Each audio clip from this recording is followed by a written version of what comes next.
باللہ من الشیطان الرجیم بسم اللہ الرحمن الرحیم۔ دوستو، آج آپ کے ساتھ ہم ایک نیا واقعہ شیئر کریں گے جو کہ حضرت آدم علیہ السلام کے مطابق ہے۔ جب آپ کے رب نے فرشتوں سے کہا کہ میں زمین میں ایک خلیفہ بنانے والا ہوں، تو وہ کہنے لگے کیا تو اس میں ایسے شخص کو خلیفہ بنائے گا جو اس میں فساد مچائے گا اور ایک دوسرے کے خون بہائے گا، جبکہ ہم تیری حمد و ثنا کے ساتھ تسبیح و تقدیس بھی کر رہے ہیں۔ اللہ تعالیٰ نے انہیں جواب دیا کہ جو کچھ میں جانتا ہوں وہ تم نہیں جانتے۔ اس کے بعد اللہ تعالیٰ نے آدم علیہ السلام کو تمام اشیاء کے اسماء، نام یا صفات و خواص سکھا دیے۔ پھر ان اشیاء کو فرشتوں کے روبرو پیش کر کے ان سے کہا کہ اگر تم اپنی بات میں سچے ہو تو مجھے ان اشیاء کے نام بتا دو۔ فرشتے کہنے لگے نقص سے پاک تو تیری ہی ذات ہے، ہم تو اتنا ہی جانتے ہیں جتنا تو نے ہمیں سکھایا ہے، اور ہر چیز کو جاننے والا اور اس کی حکمت سمجھنے والا تو ہی ہے اے رب۔ اللہ تعالیٰ نے آدم علیہ السلام سے فرمایا اے آدم، ان فرشتوں کو ان اشیاء کے نام بتا دو۔ تو جب آدم علیہ السلام نے فرشتوں کو ان چیزوں کے نام بتا دیے تو اللہ تعالیٰ نے فرشتوں سے کہا کیا میں نے تمہیں یہ نہ کہا تھا کہ میں ہی آسمانوں اور زمینوں کو پیچیدہ باتوں کو جانتا ہوں، اور ان باتوں کو بھی جانتا ہوں جو تم ظاہر کرتے ہو اور ان کو بھی جو تم چھپاتے ہو۔ اور وہ وقت بھی یاد کرو جب ہم نے فرشتوں سے کہا کہ آدم کو سجدہ کرو، تو سوائے ابلیس کے سب فرشتوں نے اسے سجدہ کیا، اور کافر کو اور ابلیس حکم الہی کو تسلیم نہ کیا اور گھمنڈ میں آ گیا اور کافروں میں شامل ہو گیا۔ پھر ہم نے آدم سے کہا کہ تم اور تمہاری بیوی دونوں جنت میں آباد ہو جاؤ اور جہاں سے چاہو اس کے پھل جی بھر کے کھاؤ، البتہ اس درخت کے پاس بھی نہ بھٹکنا ورنہ تم دونوں ظالموں میں سے شمار ہو جاؤ گے۔ آخرکار شیطان نے اسی درخت کی ترغیب دے کر آدم و حوا دونوں کو ورغلا دیا، اور جس حالت میں وہ تھے انہیں وہاں سے نکلوا کر ہی دم لیا۔ تب ہم نے کہا تم سب یہاں سے اتر نکل جاؤ، کیونکہ تم ایک دوسرے کے دشمن ہو، اور اب تمہیں ایک معین وقت، موت یا قیامت تک زمین میں رہنا اور گزر بسر کرنا ہے۔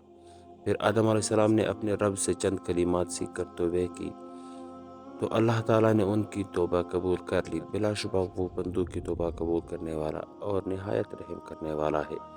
ہم نے کہا تم سب کے سب یہاں سے نکل جاؤ، پھر جو میری طرف سے تمہارے پاس ہدایت آئے اور جس نے میری ہدایت کی پیروی کی تو ایسے لوگوں کو نہ کچھ خوف ہوگا اور نہ وہ غمگین ہوں گے۔ حضرت آدم علیہ السلام دنیا کے پہلے انسان بھی ہے اور پیغمبر بھی۔ جب اللہ تعالیٰ نے انسان کو دنیا میں بھیجنے کا ارادہ کیا تو اس سے قبل چند اہم اقدامات کیے۔ ایک اقدام تو یہ تھا کہ تمام انسانوں کی ارواح کو شعور دے کر انہیں دنیا کی زندگی کی آزمائش کے بارے میں بتایا کہ انہیں اچھے اور برے کی تمیز کی آزمائش میں ڈالا جا رہا ہے، اور جو کامیاب ہوگا اس کا بدلہ جنت اور ناکاموں کا بدلہ جہنم ہے۔ سورۃ الاحزاب کی ایک اور آیت کے مطابق انسان نے اس اسکیم کو سمجھ کر اسے قبول کرنے کا ارادہ کر لیا۔ اس کے بعد اللہ نے انسان کی تمام ارواح کو اپنے بارے میں باخبر کیا اور ان سے نہ صرف اپنے رب ہونے کا اقرار کروایا بلکہ اپنے تنہا الہی ہونے کا شعور بھی اس کی فطرت و دیات کر دیا۔ اس سے وہ اگلا مرحلہ وہ ہے جس کے اوپر کے آیات میں ذکر ہے، یعنی اللہ نے اپنا یہ منصوبہ فرشتوں اور جنات کے سامنے رکھا، کیونکہ یہ دونوں ذی شعور اور صاحب ارادہ مخلوق تھی اور ان کا انٹریکشن انسان سے ہونا تھا۔ جب اللہ نے فرشتوں اور جنات کے سامنے یہ منصوبہ رکھا کہ ایک ذی شعور انسان اختیار ہستی کو دنیا میں بھیجا جانے والا ہے، تو فرشتوں کو صاف نظر آ گیا کہ انسان اپنے اختیار کا غلط استعمال کرے گا، جس کے نتیجے میں خون خرابہ بھی ہوگا۔ چنانچہ انہوں نے اپنا اشکال سامنے رکھ دیا، لیکن اللہ نے ان کا اشکال اس طرح دور کیا کہ حضرت آدم علیہ السلام کو ان ہستیوں کے نام یاد کرا دیے جنہوں نے آگے جا کر پیغمبر، ولی، صدیق، شہداء اور صالحین بننا تھا۔ پھر حضرت آدم علیہ السلام کو حکم دیا کہ تم فرشتوں کو ان کے پاکیزہ و مقرب ہستیوں کے نام بتا دو۔ چنانچہ جب حضرت آدم نے یہ نام پیش کیے تو فرشتوں نے اپنے اشکال کو واپس لے لیا۔ اس کا یہ مقصد یہ بتانا تھا کہ اختیار کے آپشن کو غلط استعمال کرنے والے بدبخت ہوں گے، تو دوسری جانب اس دنیا میں خدا کے آگے جھک جانے والے اور اپنی زندگی خدا کی مرضی کے مطابق گزارنے والے نیک لوگ بھی تو ہوں گے۔ اس کے بعد اگلے مرحلے تمام جنات و فرشتوں کو انسان کے سامنے سجدہ کرنے کا حکم دیا۔ اس کا مطلب یہ تھا کہ دونوں مخلوقات انسان کی آزادی و اختیار میں کوئی مداخلت نہیں کریں گی۔ جنات میں سے شیطان نے نہ جھکنے کا انکار کر دیا اور اس بات کا اعلان تھا کہ وہ انسان کو آزادی و آسانی کے ساتھ خدا کی رضا حاصل نہیں کرنے دینا چاہتا۔ چنانچہ اللہ نے اسے راندہ درگار کر دیا۔ پھر اللہ نے حضرت آدم علیہ السلام اور حضرت حوا کو دنیا میں بھیجے جانے سے قبل دنیا کی زندگی میں پیش آنے والی آزمائش سے آگاہ کرنے کے لیے ایک جنت میں بھیجا۔ اس جنت میں انہیں تمام سہولیت دی گئی، بس ایک درخت کا پھل کھانے سے روک دیا۔ شیطان نے اپنا مشن شروع کر دیا اور انہیں ورغلایا۔ ابتدا میں دونوں انکار کرتے رہے، لیکن ایک وقت آیا کہ دونوں شیطان کی باتوں میں آ گئے اور اس درخت کا پھل کھا لیا۔ اس کے نتیجے میں وہ جنت کی سہولیات سے محروم ہو گئے۔ جب انہیں اپنی غلطی کا احساس ہوا تو انہوں نے اللہ کی جانب رجوع کر لیا۔ اس پر اللہ نے انہیں معاف بھی کر دیا۔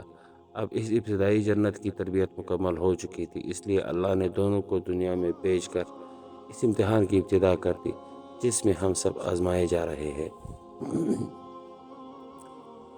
تذکیری و اخلاقی پہلو۔ حسد بری بیماری ہے۔ شیطان ایک عالم و فاضل اور عبادت گزار ہستی ہونے کے باوجود بہک گیا اور محض حسد کی بنا پر سجدے سے انکار کر دیا۔ اس سے یہ ثابت ہوا کہ حسد بہت بڑی بیماری ہے۔ استکبار اور عاجزی۔ شیطان اور حضرت آدم علیہ السلام دونوں سے غلطی ہوئی، لیکن دونوں کا رد عمل مختلف تھا۔ شیطان نے سجدے سے انکار کیا اور جب اللہ نے اسے اس کی غلطی کے احساس دلایا تو اس نے غلطی تسلیم کرنے اور معافی مانگنے کے بجائے خود اللہ ہی کو قصوروار ٹھہرا دیا، معاذ اللہ۔ دوسری جانب حضرت آدم و حوا کو جب اپنی غلطی کا احساس ہوا تو وہ اکھڑنے کے بجائے عجز و انکساری کے پیکر بن گئے۔ چنانچہ اللہ نے شیطان کو مردود بنا دیا اور حضرت آدم و حوا کو مقبول۔ آج بھی انسان سے یہی رویہ مطلوب ہے کہ جب بھی غلطی ہو جائے تو وہ اکڑنے، گناہ پر اصرار کرنے اور اس کے لیے تعویلیں تلاش کرنے کے بجائے جھک جائے، سرنڈر کر دے اور خدا کی مغفرت کا طلبگار بن جائے۔